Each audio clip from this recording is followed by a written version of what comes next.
This is a huge issue, and of course we have the Gitmo issue, and we have of course, the cap and trade is now taking a new turn. Jed, if I could, will you let me make one sentence? This is out of a speech that I made, Melanie, back on the floor of the Senate, and it was repeated. John Gizzi picked it up and put it in Human Events. This is 4 years ago.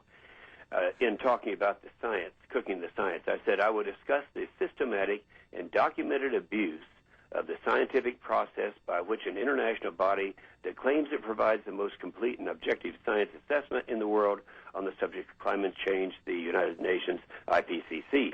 Now, that was 4 years ago, so we knew they were cooking the science back then. And you've been talking about what's happened recently with the bloggers coming up with what they did. Let me interrupt you there, Senator, because I think that's a really important point. Ladies and gentlemen, if you haven't followed that story, what Senator Inhofe's talking about, in Britain, a blogger got into some of the official government records about climate change and how the measurements were being taken to show and the politics behind it. Well, but they were basically saying, oh yeah, hey, let's make it look like Jim, so and so did that, and let's help him cook the books, and let's change the data. Let's beat up people who don't agree with us. Yeah, but it's all a huge fraud. I mean, Senator, am I exaggerating? No, you're not. If you remember, mine was the hoax statement. That was, 5 years ago, I guess.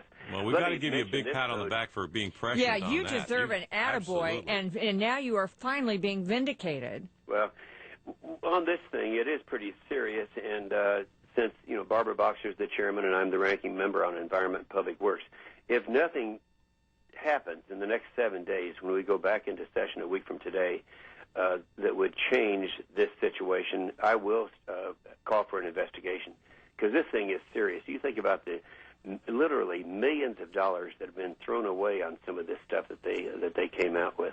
So what will you be calling for an investigation of? On the IPCC and on the United Nations, on the way that they cooked the science to make this thing look as if the science was settled, when all the time, of course, we knew it was not. Should somebody stop further spending on this until we get this investigation, Senator? Well, I don't know how you do that, though, because we're not the ones who are calling the shots. The interesting part of this is it's happening right before Copenhagen, and so the timing couldn't be better. Whoever is on the ball in Great Britain, their timing was good.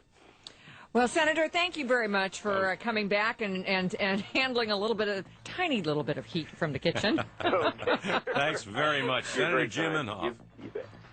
Senator Jim Inhofe of Oklahoma on the Environment Committee over there, and one of the real fighters. Oh, he certainly is. Some of this baloney. And you know what?